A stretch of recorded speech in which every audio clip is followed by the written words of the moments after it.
Enga leaders unite for change. PNGDF battalion celebrates 41 years of service. And Telecom Foundation launches donation box. This is National EMTV News with Helen Sayer. Good evening and thank you for joining us. This is Friday's news.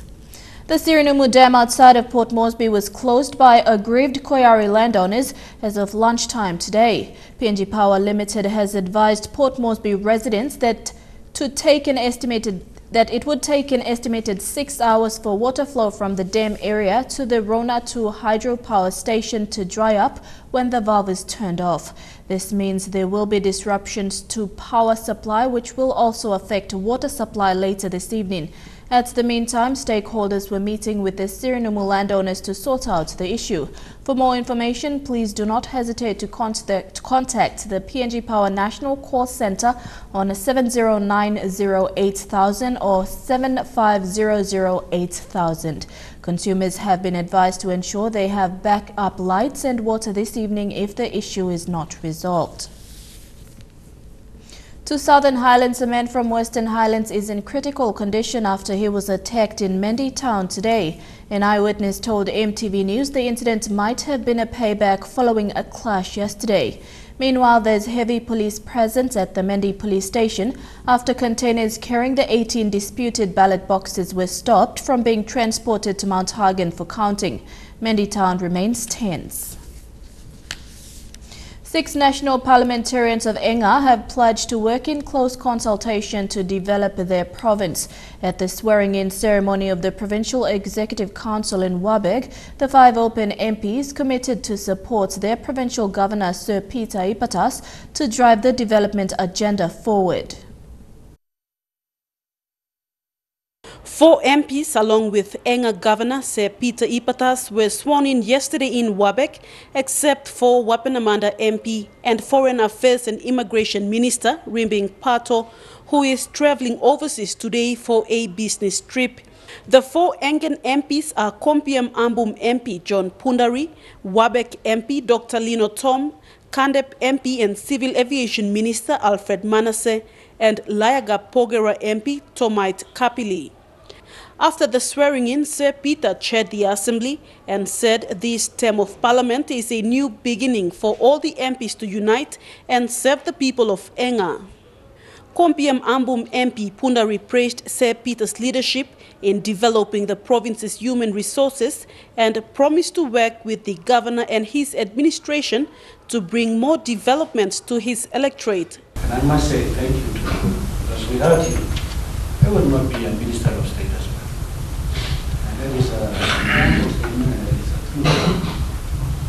First-time Minister and Kandep MP Alfred Manasseh said a way forward to resolve problems and bring development to Enga province is for leaders to shoulder responsibilities and work together. New leaders sharing working with by places that correct. So we like talk sorry or some levy come up The Enga leaders promised to leave aside their political differences at the national level and be united in the House of Assembly. Wabek MP Dr. Lino Tom, who is the only member of the opposition in the House of Assembly, told the Provincial Assembly that the country needs a vibrant opposition to have an excellent government. He said his decision to join the alliance is to follow his people's wish. However, this will not stop him from working with the provincial team for development. Suppose you lose more government law, start looking on it. They will do everything they want to do, and we don't know where they will lead us. So that's why we start opposition.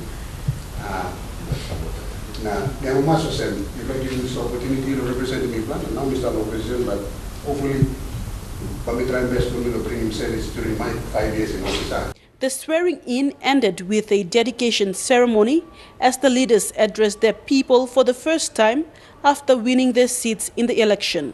Vasinata Yama, National EMTV News, Mount Hagen. Central Province Governor Robert Agorobe has pledged to work closely with the Provincial Executive Council to rebrand the province and do away with ribbon-cutting business and unnecessary spending of public funds. Speaking to the provincial management team, Agorobe called for teamwork for the interest of Central Province. He told public servants to keep away from politics and remain loyal to their duties. Agorobe says his office is for his people. In the meantime, Acting Provincial Administrator Marina Faitelli has urged all public servants to focus in delivering the government's expectations. A widow and her family in Medang were evicted recently at the home they had been living in since 1992 at Regina Avenue. Gwen Gilling told EMTV News the National Housing Corporation's lawyer issued them an eviction notice last week because of a national court order. However, the family had nowhere to go as they had been living there since the death of their father, Gilling Kambar. The deceased was serving as Commerce and Tourism Advisor in Medang until his death in 2005. This is Gwen Gilan. She has 6 children and 9 grandchildren. 4 of her children and 6 grandchildren still live with her in this house. They have been living here for 25 years.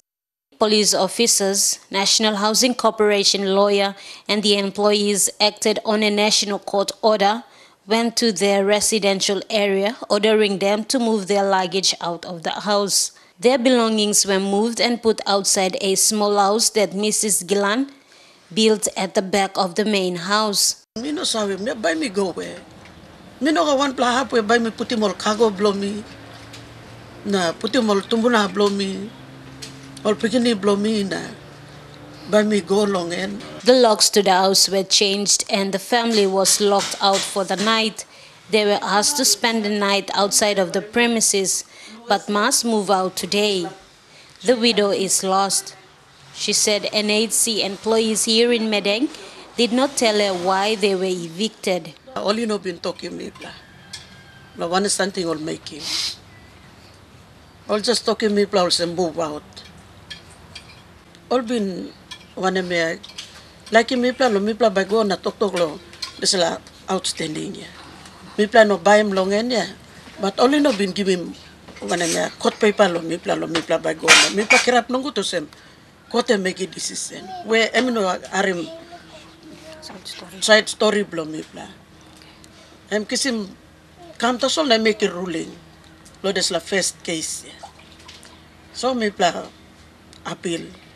Where lawyer blow me blah too and fail me blah lo des la too.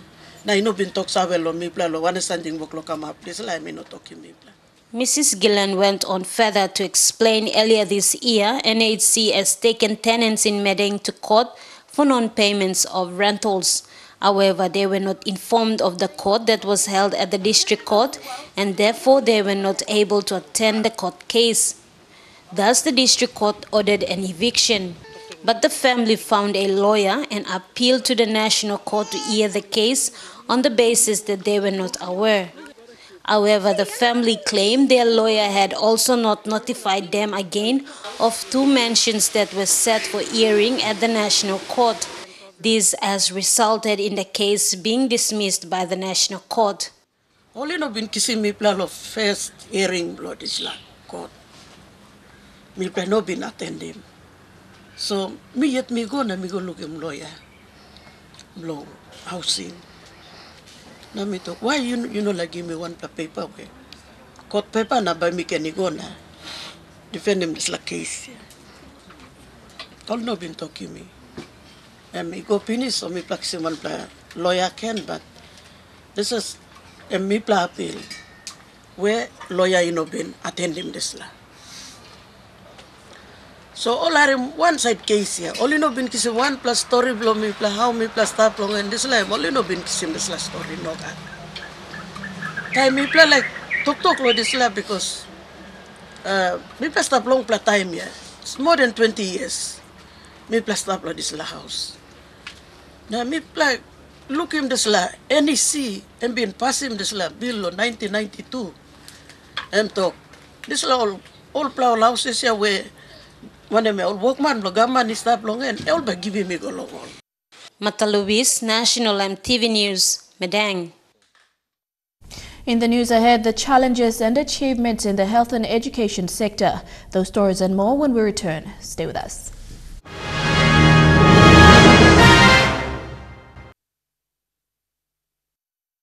Welcome back.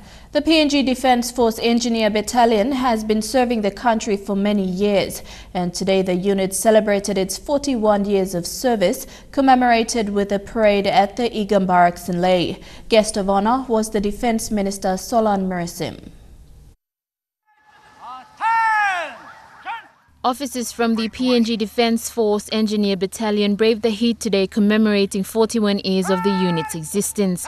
Over 100 officers displayed their uniforms proudly as they marched in the anniversary parade. Present to review the battalion was newly sworn-in Defence Minister Solan Mirisim. Thank you, Sabers, for serving our wonderful country. You have done well. Area Commander Colonel Rakone also acknowledged the support from other units. The Engineer Battalion has been faced with issues of logistics, lack of manpower and equipment. As a new minister, I'm going around to visit all the institutions or units and then come back and plan on how we can try to help improve the infrastructures in all the units, all the bases. And also. Despite these challenges, the battalion has continued to assist in delivering services to the remote parts of PNG. Sikopana, National EMTV News, Lae. The Alpha Company of PNGDF Engineering Battalion at Igam Barracks was privileged to have a woman in command of the troop. Second Lieutenant Georgina Tebegetu is the first woman to hold the position in command. She is also the only woman engaged in the engineering battalion. Tebegetu said giving command to her men colleagues was part of her task, which she did today at the 41-year anniversary. PNGDF we got rules and stuff. So if you know how to talk, you will face him. Some kind disciplinary extensive stuff. So me give him command. Now man you know how well I need to take action upon how you behave. So this time so make him man come in line. So lo side luminal counterparts for me, I am treated the same as how all bossman treat him all. When I know good, all kisim me to succeed same kind. The Catholic Church, while condemning the rape and killing of a 7-year-old girl in Lae province and the increasing crimes in the country, has called on the government to create avenues that will provide employment opportunities. General Secretary of the Catholic Bishops' Conference of Papua New Guinea and the Solomon Islands, Father Victor Roche, told EMTV News social issues can be addressed only if the government, churches and the people work hand in hand. One of Papua New Guinea's most pressing needs is creating job opportunities for youths. Father Victor says the increased crime rate can be attributed to the high unemployment rate in the country. According to Trade Economics Global, PNG's unemployment rate is projected to trend around 2.5% in 2020. Of course, job opportunity should be given to such people who are involved in crime. Number two, community colleges will be a very good idea. Community colleges have proven that anybody, even if he has not done grade 1, grade 2, if a person is 21 or 22 years old, a boy or a girl, they can learn something. Stakeholders like police must protect communities to maintain law and order, and the death penalty will not be a solution. We are supposed to protect the communities. And in what way there could be food patrol or go on good relationship with the communities, and also in some other ways so these rascals are not able to see the possible ways of killing or stealing and whatever. Despite how immense the challenges, Father Victor says there's a solution, and he is calling on churches to take the lead to address these pressing issues. The community should take responsibility of good social living, good community living. The government has been called on to work in partnership with churches to maintain stability in communities. Fabian Haklitz, National EMTV News. Students from Kopkop College in Port Moresby have visited Telecom's Gerahu Earth Station as part of their school excursion. This was part of their science lesson on communication, specifically on sound communication and electromagnetic waves. From the visit, they have explored how telecommunication has contributed to the socio-economic development of the country. The students were intrigued by the presentations of the functions of the Earth Station, asking the satellite engineers numerous questions. Science teacher Barbara Anatau said an outcome objective is to illustrate to the students so that they can appreciate how telecommunication has contributed to the socio-economic development of the country. The Gerehu Earth Station is a ground-based transmitting-receiving station in a satellite communication system. The counterpart of the Earth Station is the Space Station, which is the satellite in orbit. Earth stations use dish-shaped antennas with varying diameters depending on their purpose. Ms. Anatau said school excursions were important to students' learning, especially when they cultivate potential career interests. Deli Waigeno, National, EMTV News. The School Learning Improvement Program, or SLIP, should be adopted by technical vocational education and training institutions. First Assistant Secretary for Policy and Research Wing in the National Education Department, Peter Kantz, says SLIP should be integrated into their operational systems. The SLIP program was introduced in 2006 as a vehicle to improve student performance following a review on school teaching and learning environment and management.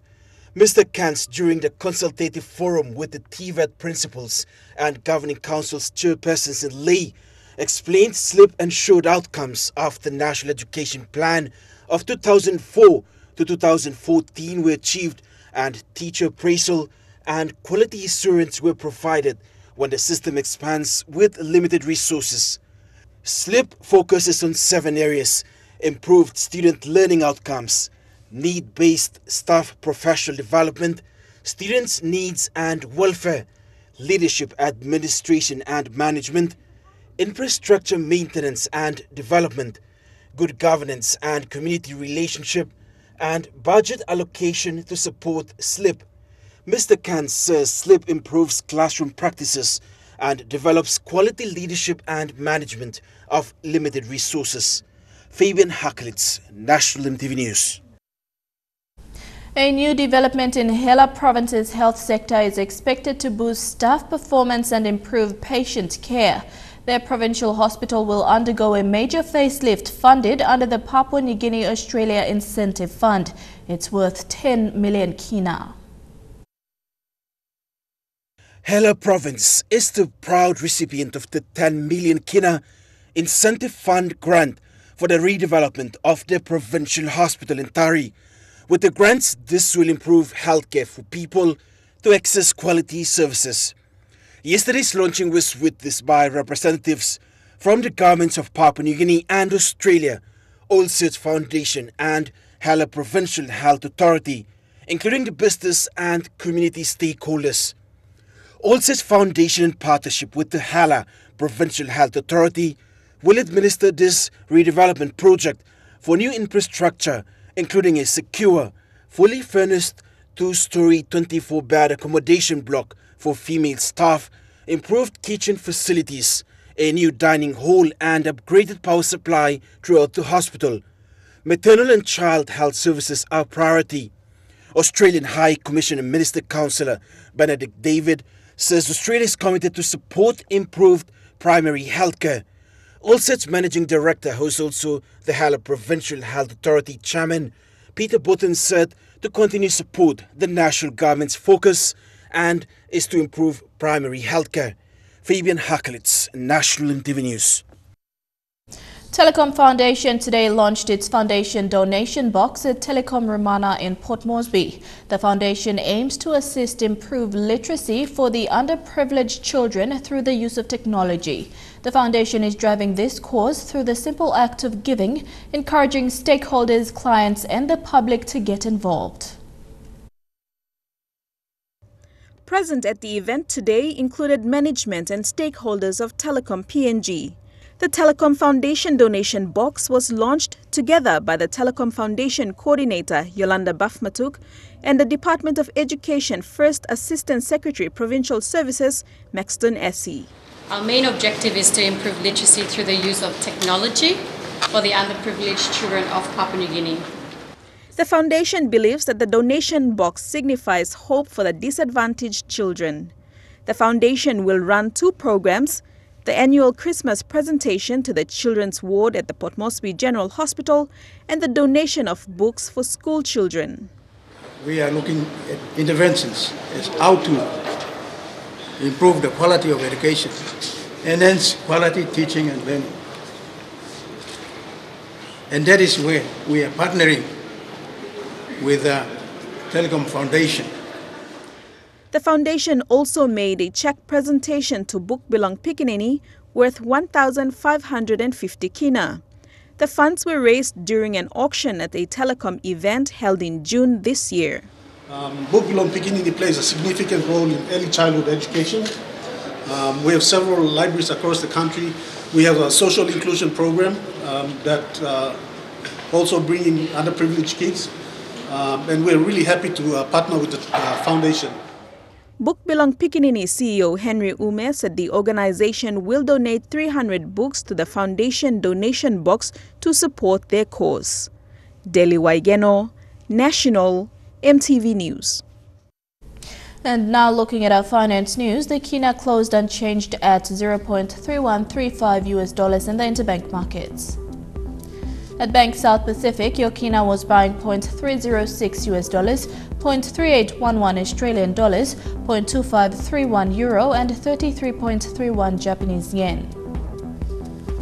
Looking at commodity prices at New York close, coffee and cocoa closed higher, while gold and copper closed the day lower. Palm oil closed lower, while crude oil and copper closed the day higher. And on the stock market, the Dow Jones closed at 55.67 points higher, the ASX closed at 9.18 points higher, and the All Ordinaries closed at 9.86 points higher. National EMTV News continues with stories making headlines overseas. Stay tuned.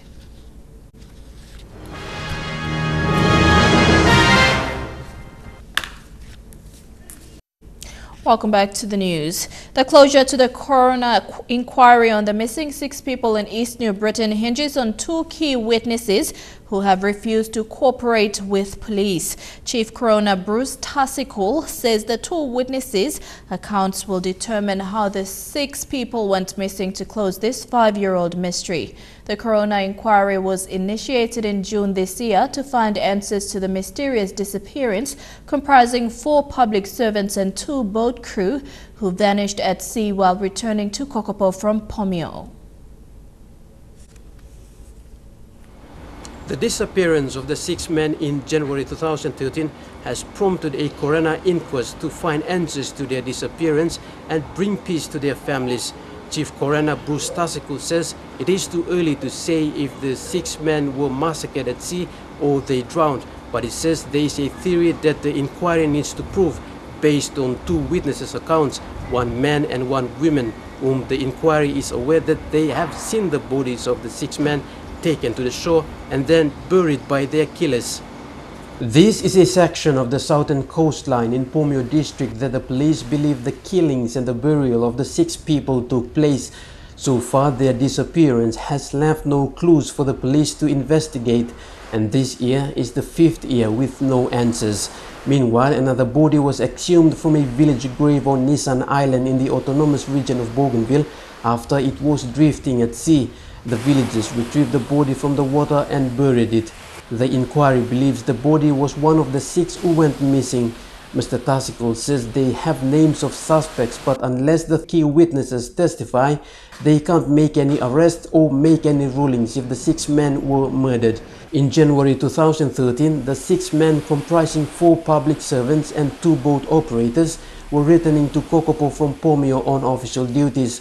The 6 men didn't make it back home. A search and rescue was established a few days later but couldn't find anything. In June this year, after numerous calls from the East New Britain provincial government and the families of the missing people, the coroner inquiry was initiated to investigate their disappearance. Mr. Tassikul says he will issue a warrant of arrest for the two witnesses if they fail to comply. The inquiry is expected to reach a conclusion by next Thursday, and a public statement made on how the 6 people actually vanished. Edwin Fidelis, National EMTV News, Kokopo. To travel experience in South Australia, tourists will be able to enter an offshore tuna pan in Victoria Harbour. Over in the water, they will be able to feed the southern blue fin tuna. They will keep sharks and other deadly ocean creatures well away. It will cost around $85, which is 250 kina to swim with the tuna. Harvey floodwaters begins to recede, but the question remains, where will the resources should be deployed is questioned. We have a phenomenal team on the ground. You guys have reported it for now almost a week, and we're seeing their excellent work as they, from the Texas-Louisiana border all the way down to the bottom of the coastal bend, below Corpus Christi, are working strategically. They're working smart and well and swiftly to make sure that the priorities are named, that they are understood, and that the plan is executed. And so no matter which part of the Texas coast you're talking about, all of the areas have different dramatic impacts from the storm. They're doing an incredible job, and priorities are coming as they deem necessary. People across the world are remembering Diana, Princess of Wales, on the 20th anniversary of her death. New Zealand news of the Paris car crash triggered unprecedented wave of mourning. It was just before midday here on a Sunday when word came of a car crash in Paris. Initially, the reports were that she wasn't seriously injured. Possibly broken ribs, I think, possibly a broken arm or leg. It wasn't until later in the afternoon when the news broke that Princess Diana had died. There was a press conference outside the hospital in Paris. I just stopped and I thought, did I hear that correctly? Could this really be happening? And there were quite a few of us. There was just that moment's silence. Prime Minister Jim Bolger tonight expressed his sadness over the death. I want to extend on behalf of myself and all New Zealanders our deepest sympathy. It's one of those moments when everyone remembers where they were. I was actually in the Hamilton airport. I remember it very clearly when the message came through. So this was the last thing anybody expected. The People's Princess had died, and on the other side of the world, we were mourning 1997 style. We believe that Diana was given by God for all of us. At the British High Commission in Wellington, the phones were ringing hot. You could send it to Government House. Nikki Bourne was working there at the time. When you came in, you could feel the emotion of people, the sadness, the shock, the horror of it all. There was a book of condolences. I can't believe it. Can't believe it. And we'd never seen so many flowers. Dear precious Diana, a dark cloud has descended upon the world. Graham Wolfe spent the night outside the High Commission. He watched the sun rise and grieved. Oh, I just felt absolutely gutted. It felt like someone had sort of, punched their fist through my ribcage, grabbed a hold of my heart and just squeezed the life out of it. 20 years on, he says the feelings are still very real. We've got to let her go, rest in peace. I had to let her go. It took me a year to recover. Modern day saint, I guess. Doing her best all the time. She didn't live long enough, did she? That outpouring of grief for her and that outpouring of love,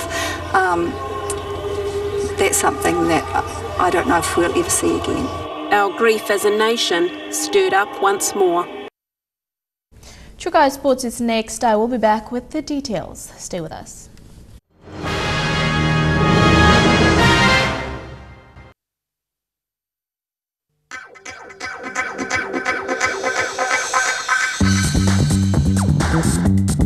True Kai Sports.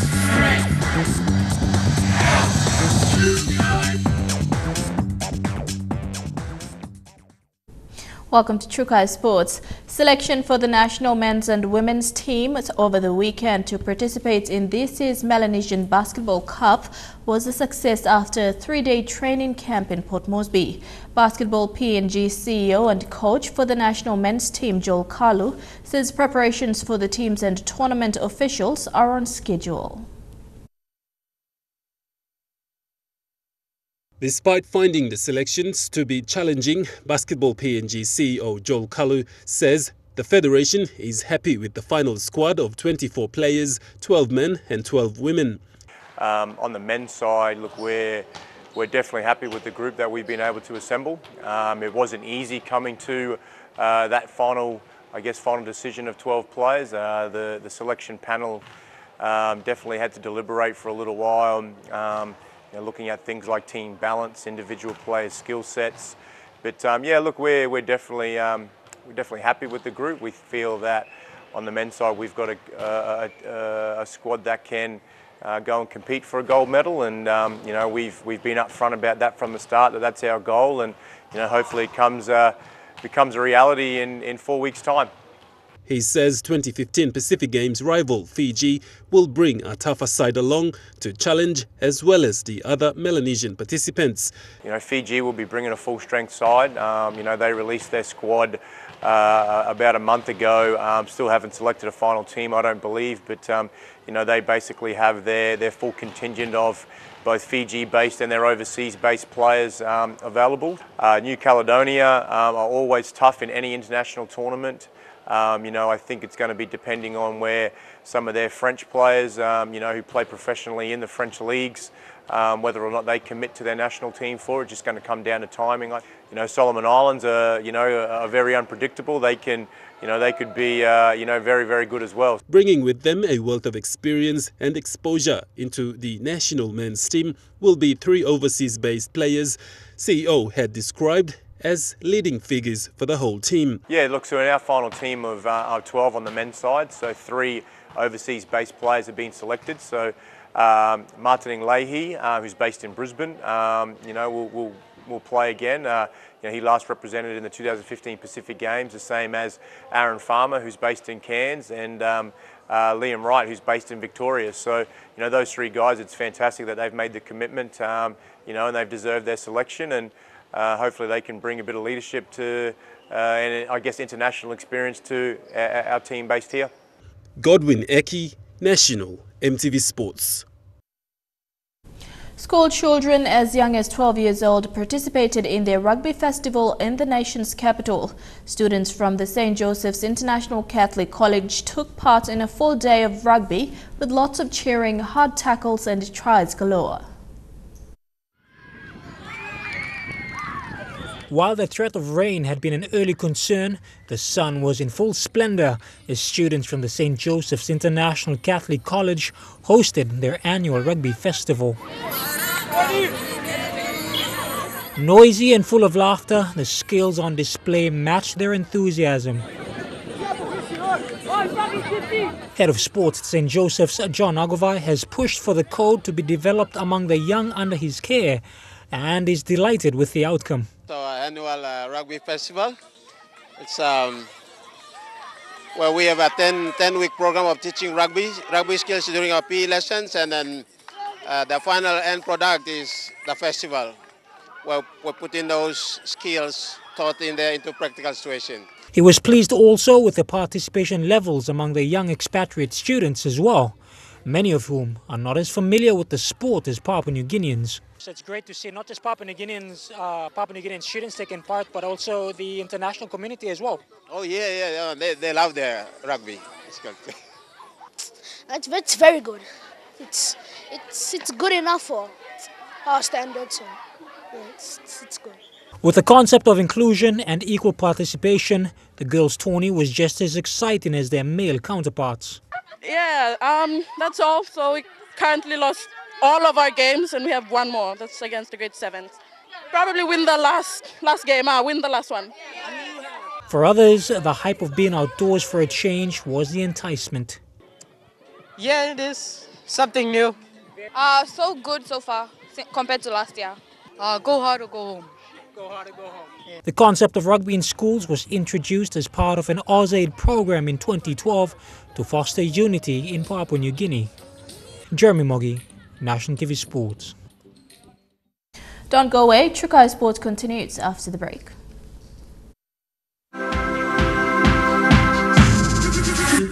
Trukai Sports. Welcome back to Trukai Sports. PNG High Performance Strength and Conditioning coach Malosi Ila and physiotherapist Hendriella Velosi are both encouraging sporting individuals and federations to take advantage of the high performance services provided to help boost athletes' performances. With services now at hand and run by nationals, all sporting federations are advised to engage the high performance in their training preparations. Assisting both the national men's and women's AFL teams for the International Cup title from the start, PNG High Performance staff Malosi Ila and Hendriella Velosi took the athletes through their strength and conditioning training as well as physiotherapy. The duo travelled with the team, were always at hand to help both flames and mosquitoes prevent injuries. Despite the critique, both were thanked by many who didn't believe in their participation towards the national teams. But helping both teams, especially the PNG Mosquitoes from the start to the success of winning back-to-back titles, proved that PNG High Performance was worth engaged with from the start. For us to just do what we do normally in our day-to-day job, it just becomes easy for us if we know what we're doing. Dealing with 60 plus players and one physio, that's too much. But I did what I could do for the team.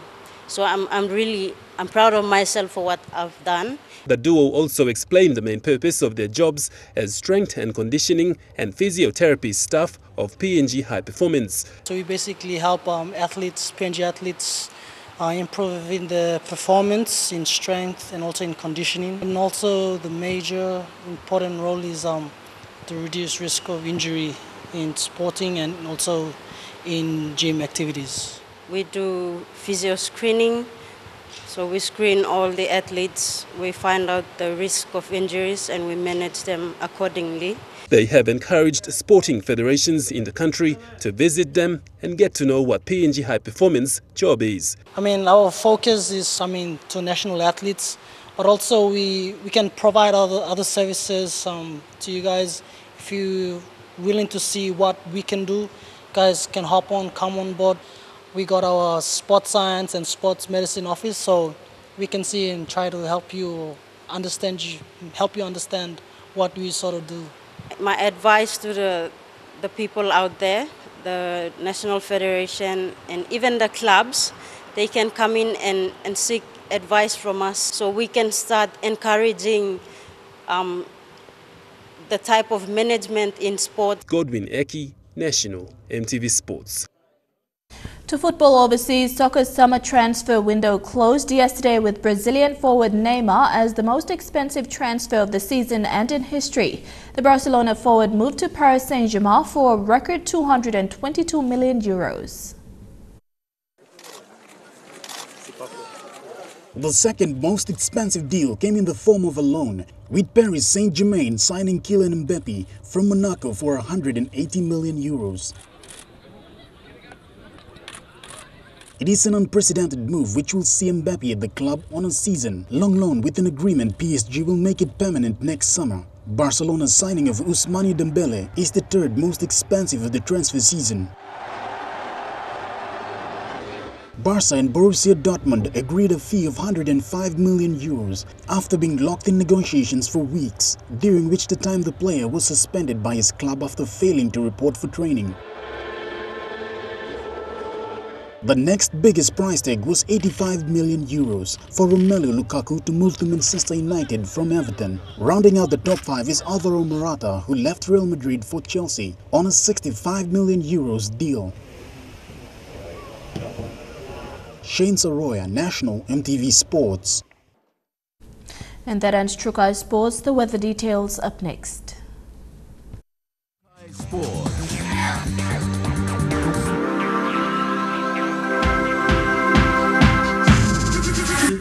Trukai Sports. The weather details are proudly brought to you by Dulux Weather Shield. Worth doing with Dulux.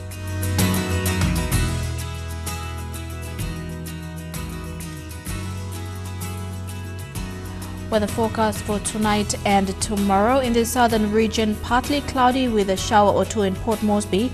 Mostly fine, although partly cloudy in Daru and Kerema, and becoming cloudy with brief showers in Alotau and Popondetta.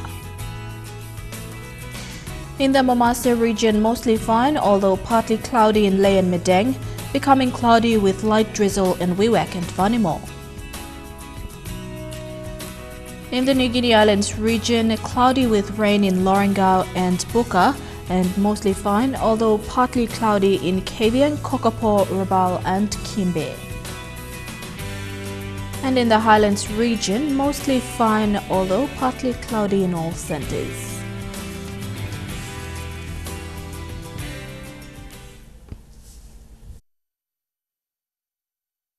The weather details are proudly brought to you by Dulux Weather Shield. Worth doing with Dulux. And now a quick look at our stories making headlines. Enga Leaders Unite for Change Battalion celebrates 41 years of service, and Telecom Foundation launches donation box. And this has been Friday's news. From the entire news team, I'm Helen Seah. Pleasant viewing. Good night.